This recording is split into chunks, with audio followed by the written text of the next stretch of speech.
Right, so feelings of euphoria in Syria following the fall of the Assad regime, 53 years of the same family ruling over the people there, turning a little bit sour, it has to be said. And the feeling that anyone would be better than Assad might not actually be true, because Israel continues to run rampant through the Syrian countryside, and the new guy in charge, Abu Muhammad Al-Jolani, still seems to be sat there doing nothing about it, not prepared to defend the Syrian people against Israeli incursions, and now has those people asking themselves as to whether this guy is actually on their side or the side of Benjamin Netanyahu. It's a perfectly valid question to ask, of course. Al-Jolani's HTS outfit were aided and abetted by Israel, along with Turkey and the US. He's seen by some in the West as an obvious CIA asset, and therefore striking Israel is simply something he will not do, seeing himself very much on their side and very much the side of the US, who have handed Al-Jolani $10 million, which oddly enough is exactly the same amount of money as the bounty the US had placed on his head. So did he hand himself in for the reward, is a question some wits have been pondering. But either way, Israel don't see Al-Jolani as an ally. The Syrian people certainly don't see themselves as Israeli allies.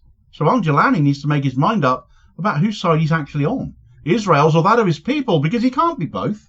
And the longer he tries to be, the shorter his reign will probably end up being.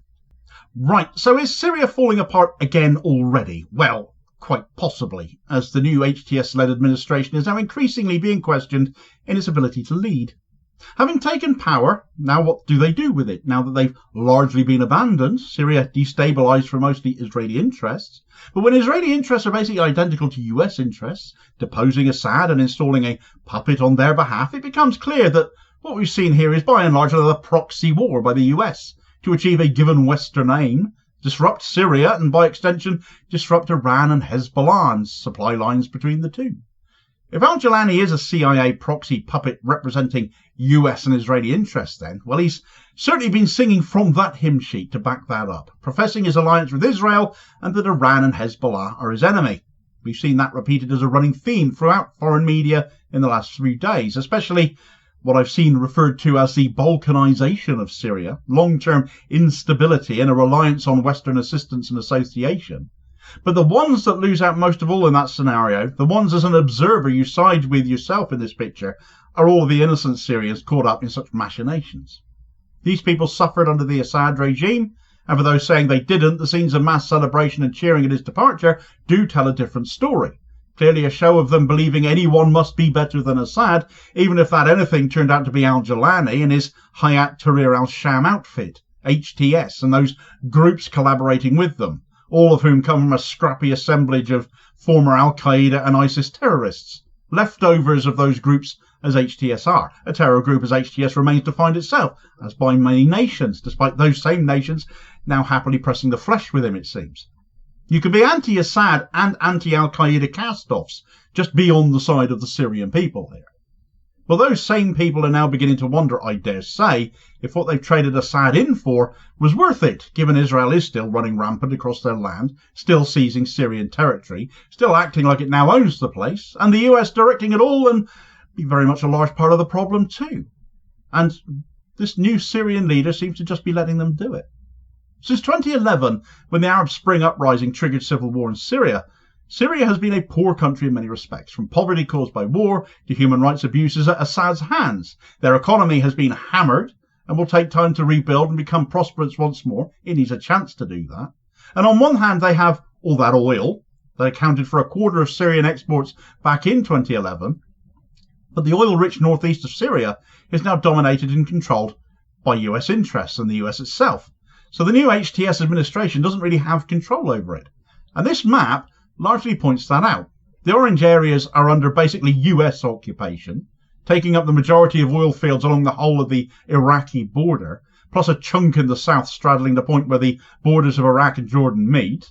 Turkey also occupies parts of northern Syria, and that's a point worth coming back to in a moment. Note the gap in between those green bits there. That's what I'm coming back to.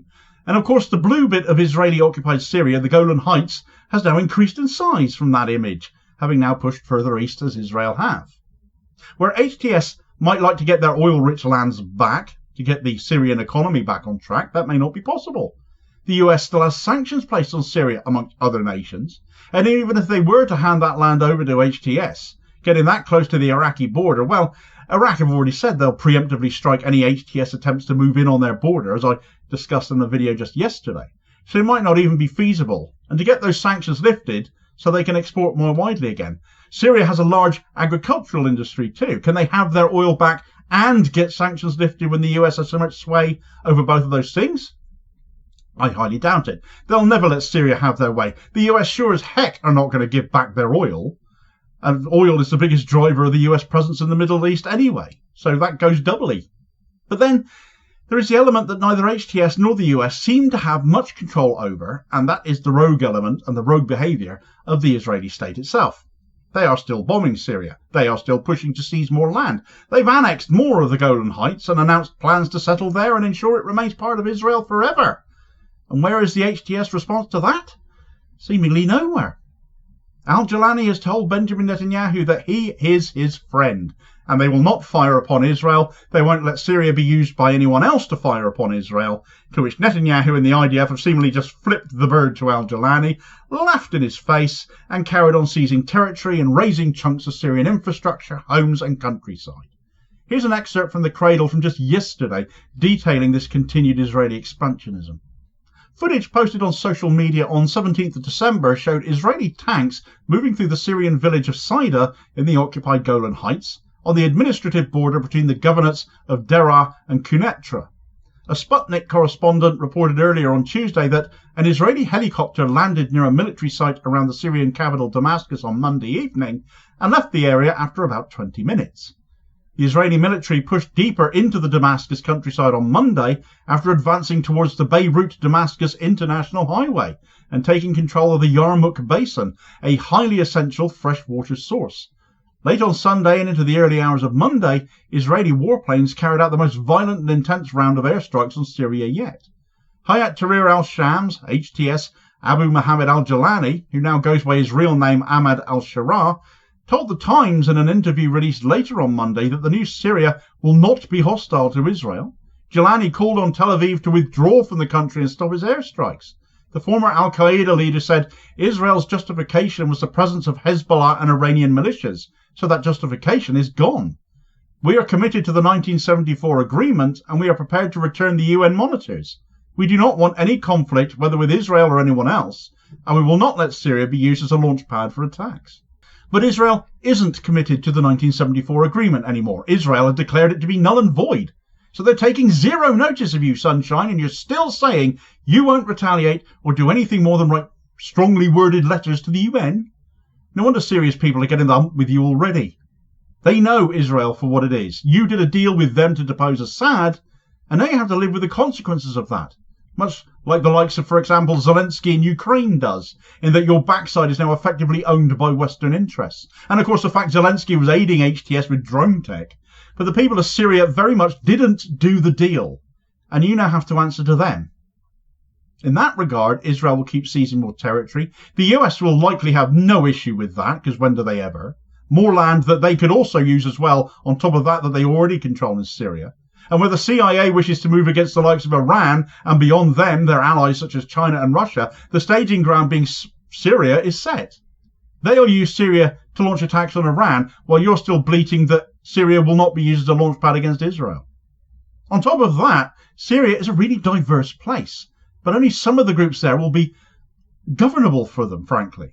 In Syria, you've got Kurds, Shiites, Alawites, and Christians alike, and that also segues me into a potential second invasion of Syria, potentially about to kick off, which brings us back to this point of Turkey, as Turkey is lining up on its southern borders with Syria, eyeing up that bit of Syria's northern border that they don't control, the key city there being Kobani, now Kurdish-controlled. The Kurds have drove ISIS out of the area about 10 years ago. They also had to ensure Turkey didn't invade back in 2019, and in that they were helped by the Syrian army and Russia to keep Erdogan out of that part of northern Syria. What was once ISIS, of course, though, now forms part of Al-Jolani's HTS. So there's every reason to believe a Turkish invasion is imminent, and perversely, parts of Al-Jolani's bunch might actually help them do it, rather than defend Syria, which they now control, demonstrating exactly why HTS cannot govern all of these groups. Because they're only working in the interests of some of them, if any, actually.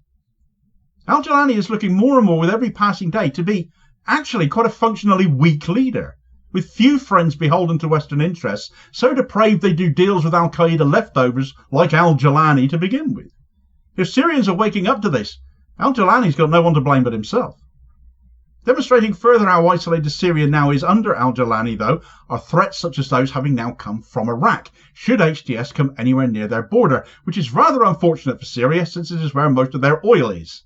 Get details of Iraq's reasons and an insight into how other Arab nations are viewing this new Syrian administration in this video recommendation here as your suggested next watch. Please do also hit like, share and subscribe before you do so, though it all helps support the channel and ensures you don't miss new daily content, and is massively appreciated too. And I'll hopefully catch you on the next vid. Cheers folks.